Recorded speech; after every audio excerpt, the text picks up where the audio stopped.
What do you mean that's a large? That's barely enough sauce to cover the crust. Jace Langley watched from behind the prep counter, trying to keep his face neutral as a customer threw her hands up and stormed off. He glanced at the manager, Trevor, who didn't even look up from his phone. The girl working the register looked like she wanted to disappear. Jace had seen enough. His family's pizza chain had 17 stores. He'd inherited them from his late father 2 years ago and had done what he thought was right, hired a district manager, trusted the reports, let the operations run without his daily interference. But lately, the complaints were piling up. Cold pizzas, wrong orders, employees quitting, customers not coming back. Most of the heat was centered on store 13, so he shaved his beard, dyed his graying hair dark, and used a different last name on the application, Jace Langley. He claimed he was a line cook with some experience looking for a fresh start. Nobody questioned him. Store 13 was short-staffed and desperate. He got hired within 2 days. This was his second shift. From the outside, the store looked like every other one, same logo, same menu, same dull red paint. But inside, it felt off. The energy was wrong. The kitchen was tense. The back cooler smelled faintly sour, like something wasn't being stored right. Langdon.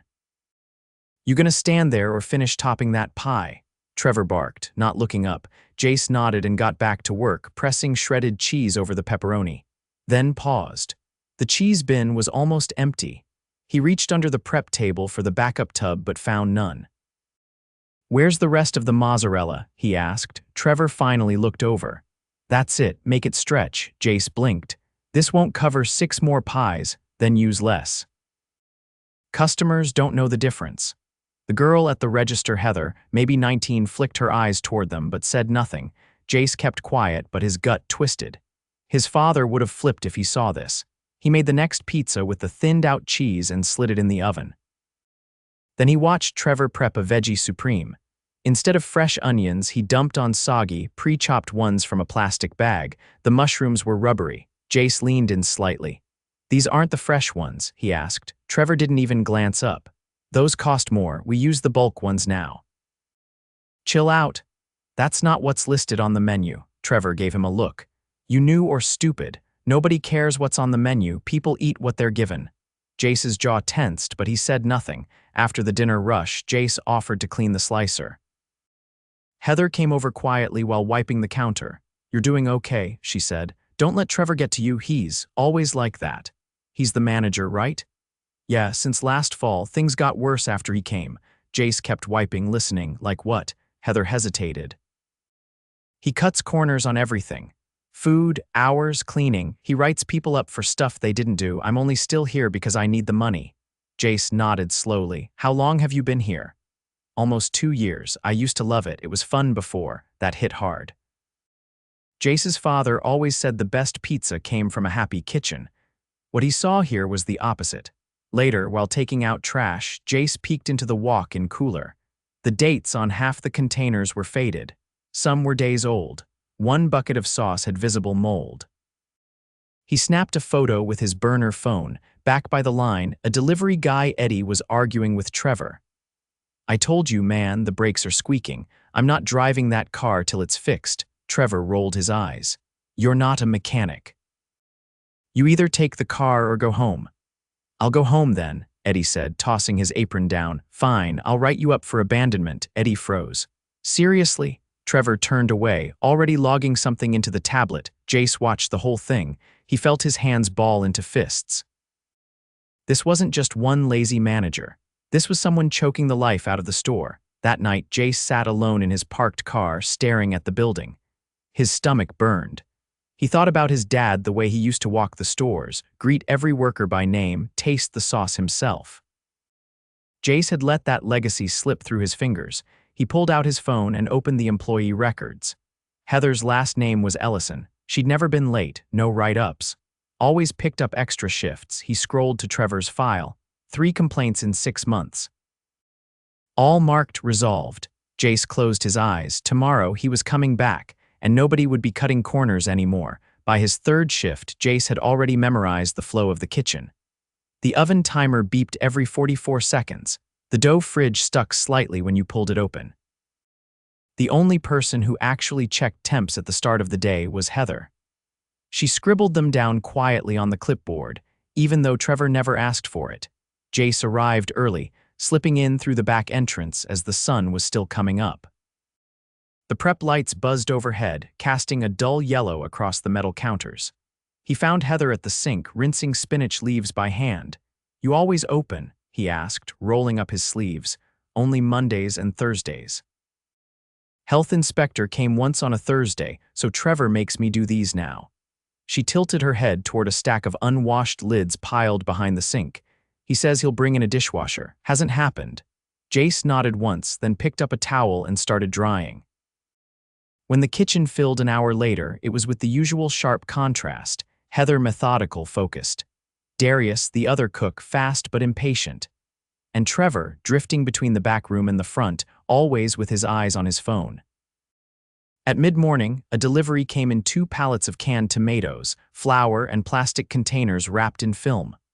The driver waited at the door, checking his manifest while Trevor stood 10 feet away scrolling.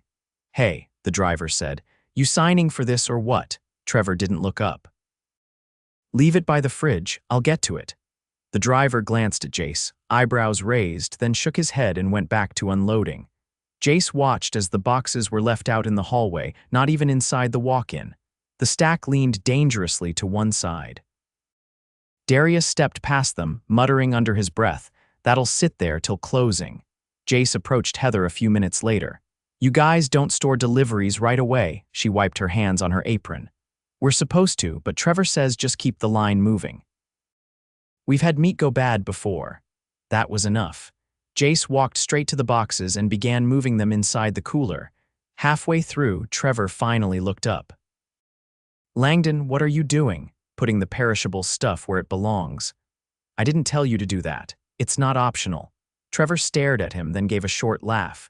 "You new guys always think you're saviors. Just do what I tell you, that's your job." Jace didn't respond. He picked up another box and kept walking. Later, during the lunch rush, a mother came in with her young son, maybe 5 or 6 years old. The boy bounced excitedly, pointing at the pizza photos. Heather greeted them with a warm smile. As Jace loaded a pie into the oven, he heard the boy ask if he could see how it was made. Heather looked toward Trevor. "Hey, would it be okay if he watched the pizza get topped, just from the counter?" Trevor looked up from the office doorway. "We're not a daycare," the mother blinked. "It's just for a minute. It's a liability. If he trips, we get sued." "No." Heather's eyes darkened slightly, but she bit her tongue. Jace caught the boy's disappointed expression as they sat down. He turned to Darius. "Hey, make that large with extra pepperoni." "On me?" Darius looked confused for a second, but nodded. Jace slid it into the oven himself. When it came out, he boxed it, grabbed a marker, and drew a cartoon smiley face on the top of the box. He walked it over to the table. "Little guy, this one's got extra pepperoni magic." "Chef's secret." The kid lit up. The mother looked surprised, then mouthed, "Thank you." Jace returned to the line. Trevor hadn't seen it. He was back in the office, but Heather had. "You didn't have to do that," she said quietly. "I worked kitchens when I was younger," Jace said. That's the kind of thing I remembered. The afternoon stayed busy. Orders piled up. Jace caught several tickets with missing modifiers, no olives, gluten-free, light sauce, all ignored. Trevor was the one slicing and boxing. He moved too fast, skipping details. "Hey," Jace said, approaching him. "You missed a no cheese on that veggie." Trevor didn't look up. "It's already boxed, not remaking it. They paid for it. If they complain, we comp it. Easier than slowing down the line." Jace kept his tone flat. "Or we get it right the first time." Trevor finally looked at him. "You don't tell me how to run this store. You're on hour 12 of your 3rd shift. Keep your head down." Jace stared at him, then turned and walked back to the ovens. That night, after close, Jace stayed behind under the excuse of deep cleaning. Heather stayed too. She wiped down the screens, scrubbed under the prep table. Neither spoke for a long time. Eventually, she asked, "Where'd you work before this?" "Couple of independents, one franchise in Oregon." "Why'd you leave?" He paused. "My dad passed. I needed to handle family stuff." She nodded slowly. "Sorry." Jace hesitated, then said, "You ever think about managing?" She laughed softly. "Here, no thanks. You'd be good at it." Her hands didn't stop moving. "I used to want that." But it's hard to care when nothing changes. Jace stood in silence, watching her scrub a tray with quiet precision. Then he walked to the back and opened the office door. Trevor wasn't there. His jacket was gone. He'd left early again. Jace sat in front of the monitor, pulled up the camera footage, and watched 10 minutes of the register feed. He counted 3 incorrect orders boxed, 1 refund denied, and 2 customers clearly unhappy. He downloaded the footage to a flash drive. The next morning, he contacted the district manager, posing as a concerned employee. He asked for a copy of the store's last 3 inspection reports. They hadn't had one in 9 months. He also called a mechanic, a real one, and asked for a quick look at the delivery car parked behind the store. The guy came within the hour. "Brakes are shot," he said. "Pads are down to the metal, shouldn't be driven." Jace paid him out of pocket and told him to send the invoice to corporate. By the time dinner rolled around, Jace saw Trevor grab his keys and head out. "You locking up tonight?" he said to Heather without looking at her. "I've got a thing." "You didn't check the drawer," she said. "Then do it for me." He left. Jace stepped out from the back. "Want help closing?" Heather looked up. "Sure." By 9, the place was spotless. Jace took out the trash, wiped down the soda machine, and double-checked the cooler. The boxes from the other day were finally shelved. He'd done it himself. As she counted the till, she glanced over. "You're not like the others." Jace raised an eyebrow. "Others? New hires." "They quit after a week." He leaned against the counter. "Maybe I'm just stubborn." She paused. "You're not staying, are you?" Jace didn't answer right away. "No," he said finally. "I came to see something, and I've seen enough." She gave him a confused look, but didn't press. Jace left through the back door and stood in the alley, watching the backlit sign flicker overhead. Tomorrow, he wasn't coming in as Langdon. He was coming in as Jace Langley, and everything was about to change. The morning Jace walked through the front doors as himself, the air inside the store felt thinner, like something was waiting to snap. He wore a pressed charcoal jacket, jeans, and no name tag. A black folder was tucked under one arm. 2 corporate auditors trailed silently behind him. They didn't have to say a word the moment the clock and screen lit up behind the counter and Trevor stepped around from the prep area. The mood shifted. Trevor froze, glancing at the unfamiliar men, then at Jace. His brow furrowed. "Can I help you?" Jace didn't answer right away. He stepped forward, placed the folder on the front counter, and opened it. Inside were printed photos of expired sauce containers, time-stamped footage of customers being shorted on orders, and the mechanic's invoice. He didn't slide it over. He let it sit. "I'm Jace Langley," he said calmly. "Owner of this company, and I've been working in this store for the last 3 days." Trevor's mouth parted slightly. He laughed once, the kind of short, defensive laugh that fills silence when the floor's beginning to crack under you. "Wait. You're saying you worked your line, cleaned your cooler, and watched you ignore safety protocol, falsify orders, and threaten staff?" Trevor looked past him to the auditors. One of them, a woman in a slate gray shirt, began writing something on a clipboard. "No, hold on," Trevor said, making a vague gesture. "This is out of context. You can't just—" "Heather," Jace called out over his shoulder. She'd been standing near the register, frozen in place since he'd walked in. Now she stepped forward, unsure. "Will you join us in the office?" "I'd like you to be present." Her eyes darted briefly to Trevor, then back to Jace. She nodded. Inside the cramped office, Jace took the chair behind the desk. Trevor stood stiffly, arms crossed. Heather lingered near the door until Jace gestured for her to sit. The auditors remained standing, silent. "I'll be direct," Jace said. "The way you've managed this store has damaged our brand, endangered employees, and alienated customers. This isn't a debate." Trevor's voice sharpened.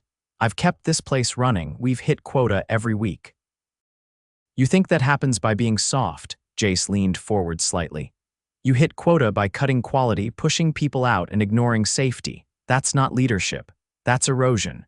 Trevor opened his mouth again, but Jace raised a hand. "You told an employee to drive a car with unsafe brakes. You falsified inventory records. You left a minor in charge of closing. All of that is documented. You're done." Trevor's face flushed a deep red. "They're lying. That girl, she's been trying to undermine me for months." Heather's breath caught, but she didn't speak. Jace didn't look away from Trevor. "You're finished. Effective immediately." Trevor stepped forward. You're going to side with a cashier over a manager, Jace stood. Leave your keys on the desk. There was a long pause, then Trevor slammed the keyring down with a sharp clatter. He stormed past Heather, brushing her shoulder on the way out. She flinched slightly but didn't move. The door slammed behind him. The silence that followed was thick. Jace sat back down and looked at Heather. You okay? She nodded once, but her eyes were glassy. I want you to take the afternoon off, he said. Paid. This store's closing for a few hours. We're resetting. She blinked. I'm fine, really. You've carried this place longer than anyone should have to. Go home, come back tomorrow. Things will be different. Heather looked like she wanted to say more, but instead she nodded again and left quietly. By noon, Jace had every employee called in for a paid meeting. The store's lights were off, doors locked, and phones redirected. The team, Darius, Eddie, 2 part-time drivers, and a kitchen assistant named Leela, sat around the front booths with coffee and wrapped breakfast sandwiches he'd brought in. He didn't stand on ceremony. I owe you all an apology, Jace said. You've been running a kitchen under pressure that no one should accept. I wasn't paying attention. I trusted the wrong people. That's on me. No one spoke, but a few exchanged glances. Trevor's no longer with the company, he continued. Going forward, this store's getting a full reset. Health inspection is scheduled for tomorrow. The cooler's being cleared and restocked. The car's off the road until it's fixed, and we're hiring a new manager. Darius leaned forward. And until then, I'm here full-time until it's right. Eddie crossed his arms. So what corporate's gonna throw money at it, then vanish again? Jace looked at him. No, I'm not corporate, I'm the owner, and I'm not vanishing. Leela, who hadn't spoken yet, raised a hand slightly. Can we go back to using fresh mushrooms? Yes. Starting tomorrow, one of the auditors stepped forward. We'll also be doing anonymous staff interviews. You'll have input on the next manager. Whoever comes in answers to you and to us. Eddie gave a short nod. Darius leaned back slowly, still watching Jace carefully. After the meeting, Jace stayed behind to start scrubbing the walk-in. He pulled every container, tossed what was questionable, and started logging new order lists. By late afternoon, Heather returned. I know you said to take the day, she said, but I couldn't sit still. Jace didn't argue. He handed her gloves and a clipboard. They worked in silence for a while. Then she asked, what happens now? We train up, rebuild, fix what's broken. She looked at him. You really think it can be fixed? He paused. I think it has to be. Or we don't deserve to serve food. Heather gave a quiet laugh, not sarcastic, just surprised. By evening, the store was spotless. The cooler gleamed. The bins were relabeled. The menu board was being adjusted to reflect actual ingredients. The store stayed closed that night. The next morning, Heather returned first. She set up the line like she always did, but this time there were enough gloves, the dough trays weren't cracked, and the prep fridge had been serviced. Darius came next. He looked around, eyebrows raising slightly. Didn't think you meant all this. Jace, pulling sauce from the back, just nodded. We're only getting started. At 10 sharp, the health inspector arrived. Clean record. No violations. The new store culture didn't happen overnight. There were still short-staffed days. Customer complaints didn't vanish, but there was one difference. People stopped quitting. The staff started showing up early. Heather began teaching Leela how to manage the prep schedule. Darius started experimenting with better ratios for dough hydration. He even printed his own test batch labels.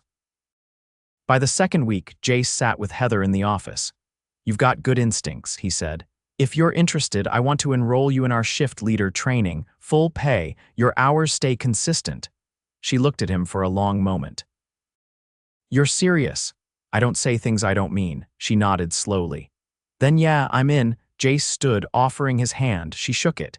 As he stepped outside, he looked up at the clean, repaired sign. Store 13 wasn't fixed, but it wasn't broken anymore. And this time, he wasn't going to disappear. By the third week, the rhythm inside Store 13 had changed, but not because it had magically become easier. The staff was still lean, and the Friday night rushes still hit hard. The difference was that no one was looking over their shoulder waiting for someone to undercut them or leave them stranded. Jace started each morning at the back prep table, sleeves rolled, a checklist in hand. He didn't delegate what he could do himself. The new mozzarella supplier delivered at 8 sharp, and Jace was there to weigh and log the cases himself. cross-checking freshness. He wasn't just watching anymore. He was relearning. Heather had stepped into the training program 2 days earlier. She didn't announce it, just began doing things differently. She asked Darius to teach her how he managed the oven flow and then took over the midday check-ins with the afternoon crew. She didn't act like she had authority.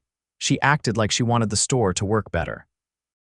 That morning, she stood beside Jace as he reviewed the new scheduling software they were testing.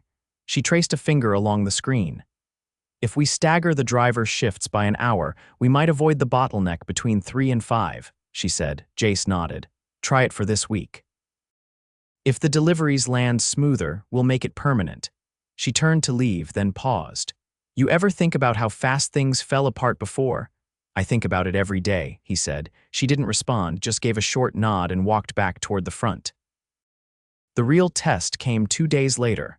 A man in his late 50s came in with a clipboard tucked under his arm and a laminated badge hanging from his neck.